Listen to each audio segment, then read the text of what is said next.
મિત્રો, આજની વાર્તામાં હું તમને કહીશ કે કેવી રીતે મેં મારી ભાભી પ્રિયંકા અને તેની નાની બહેન રિયાને ખુશ કર્યા. મારું નામ હિમાંશુ છે. હું 16 વર્ષનો હાટકાટ અને હેન્ડસમ છોકરો છું. આ વાર્તા ત્યારેની છે જ્યારે હું ધોરણ 10માં ભણતો હતો. મારા મોટા ભાઈ નિશાંતનું લગ્ન 22 વર્ષની ઉંમરે થઈ ગયું હતું. મારી ભાભીનું નામ પ્રિયંકા છે.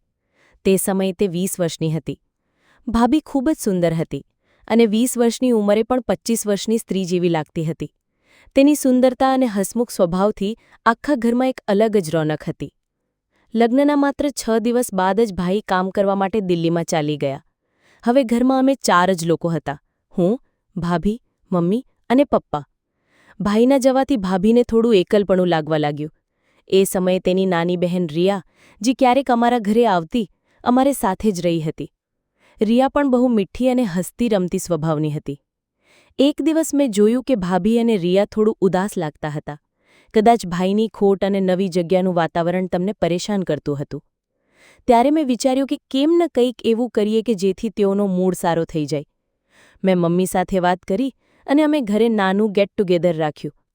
ભાભી અને રિયાને સરપ્રાઇઝ આપવા માટે મેં તેમના મનપસંદ ગીતો વગાડ્યા, મજેદાર રમતો રમી અને મમ્મીએ ખાસ ભોજન બનાવ્યું. એ સાંજે અમે બધા ઘણા હસ્યા, વાતો કરી અને ભાભીની હાસ્યભરી મુખાકૃતિ જોઈને મને બહુ આનંદ થયો. રિયાએ પણ હસીને કહ્યું, "હિમાંશુ, તું તો બહુ મસ્ત મોલા છે." એ દિવસ પછી ભાભી અને રિયાને અમારા ઘરમાં મન લાગવા લાગ્યું. ધીમે ધીમે ભાભીએ ઘરને પોતાના પ્રેમથી ભરી દીધું અને મારું પણ તેમની સાથે એક સારું બંધન બાંધી ગયું. ભાઈના દિલ્હીમાં જતા પછી ભાભી મારી સાથે વધુ ખુલ્લેઆમ વાતો કરવી લાગી. પહેલાં થોડો સંકોચ રાખતી હતી, પરંતુ સમય જતાં અમારી વાતચીતમાં સરળતા આવી ગઈ. ભાભીની હાસ્ય અને મજેદાર અંદાજથી ઘરમાં હંમેશા હળવાશનું વાતાવરણ રહેતું હતું. ઉધર રિયા, જે ખૂબ સુંદર હતી, પણ અમારી પાસે જ રહેવા લાગી, કારણ કે તેના સ્કૂલમાં રજાઓ ચાલી રહી હતી. તે બહુ જ ચંચળ અને હસમુખ સ્વભાવની હતી. રિયા મારી સાથે બજારમાં જતી, ક્યારેક ખેતરોમાં પણ મારી સાથે ચાલતી. અમે બંને ઘણું બોલતા, મસ્તી કરતા, ખેતરના ઝાડોની છાયામાં બેસીને કલાકો સુધી વાતો કરતા.